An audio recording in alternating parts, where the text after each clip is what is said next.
민주화운동으로 한국 현대사는 물론이요 평화정권을 위시하여 세계사에 이르기까지 민주주의에 대한 새로운 패러다임을 제시해준 매우 중요한 사건이었습니다. 5.18 민중항쟁의 배경은 다음과 같습니다. 5.18은 1979년 유신체제 붕괴 이후 촉발된 전국적 민주화 요구의 연장선상에서 전된 사건으로 고 박정희 대통령 타계 이후 1980년 5월 17일 당시 국가 권력을 장악한 전두환, 노태우, 정호영 이 주도한 친군부 반란 세력의 비상계엄 전국 확대 조치에 맞서 5월 18일부터 계엄령 철폐 및 친군부 퇴진을 요구하며 시위 중인 학생들을 향해 경찰의 과잉적인武력 진압이 발생하자 이를 지켜보던 일반 노동자들과 시민들이 비분강개하여 합류하게 되면서 대규모 항쟁으로 확산되었습니다.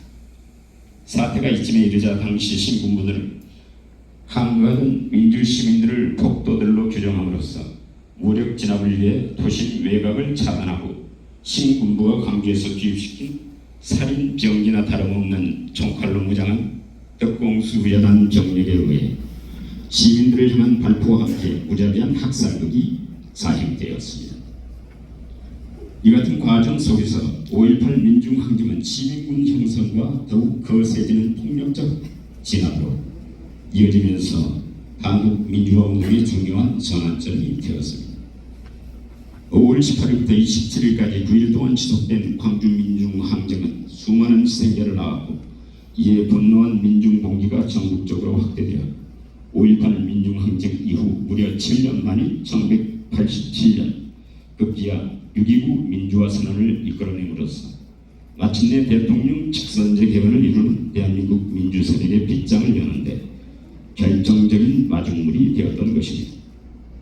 이렇게 보면 제주 4.3 사건과 5.18 민중항쟁은 한국 현대사에서 중요한 역사적 사건들로 둘 다 민주화와 인권을 위한 저항의 상징물로서 민주화와 인권 요구, 국가폭력, 시민들의 무고한 희생, 사회적 불평등과 갈등, 사건 왜곡, 역사적 재조명과 지역의 문제라는 공통점을 가지고 현재까지도 그 의미와 교훈이 여전히 사회적 중요 쟁점 화두가 되어 끊임없이 회자되어 오고 있습니다.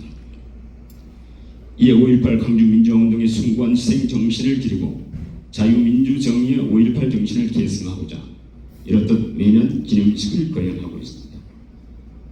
기념식의 연역은 1981년부터 1999년까지 5.18 관련 단체 유족 중심 자체 행사로만 진행되어 오던 중 1997년 5월 9일에 이르러 정부 공식 기념일로 제정됨에 따라 같은 해 제17주년 기념식부터 행정자치부가 주관해 오다가 2003년부터 국가보훈처 공식 업무로 이관된 바 있습니다.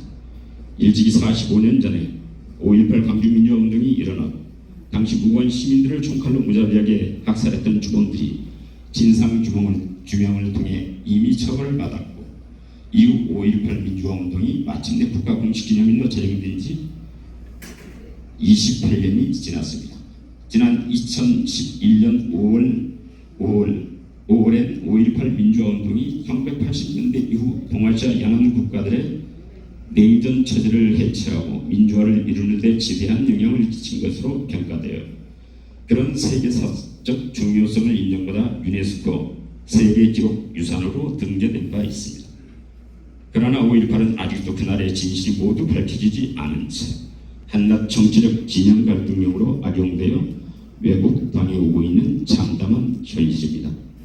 5.18 기념식이 공식 국경일로 제정됨에 따라 현지 동포사회는 3.1절과 광복절 행사와 같이 대표기관인 한일의 주간 행사로 개최되어야 마땅한 일이었으나 아시다시피 현지 한일회가 지난 8년 동안 적법한 회장 선거를 치르지 않고 불법 승리를 되풀이해오며 식물단체로 전락해왔던 바 그동안 부득이 호남 향후의 서포트를 받아 현지 애틀랜타 5.18 기념사업회가 축출이 되어 이렇듯 한인회관이 아닌 제3의 공간에서 치러져 오고 있습니다.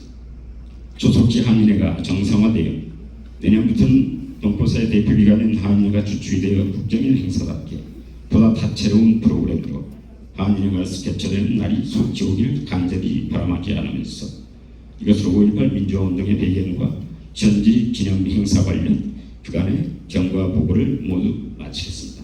경청해 주셔서